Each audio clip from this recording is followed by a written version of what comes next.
Ok, une fois que tu sais qu'on va te garder et que ton poste va rester, en fait, qu'est-ce que tu fais tout à coup quand tu passes d'une grosse campagne télé à 30 000 € et surtout des objectifs de notoriété derrière qui sont quand même toujours aussi élevés.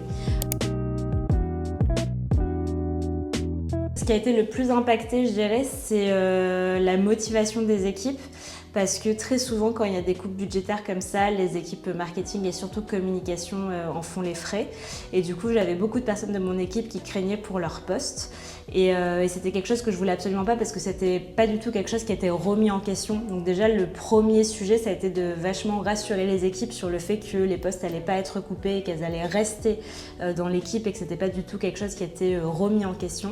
Et ensuite, il y a eu effectivement un sujet de motivation. Et pour répondre à ces questions-là, déjà j'ai beaucoup discuté avec l'équipe pendant ce moment-là et j'ai beaucoup pris la température avec des petits cafés avec chaque membre de l'équipe, mais aussi collectivement.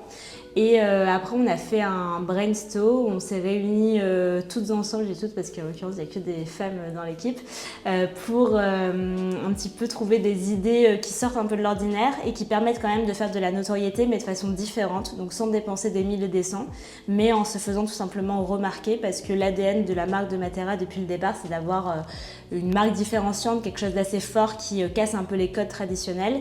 Et on s'est dit qu'en fait, c'était quand même compatible avec une baisse budgétaire. Et c'est ce qu'on essaye de faire depuis ce moment-là.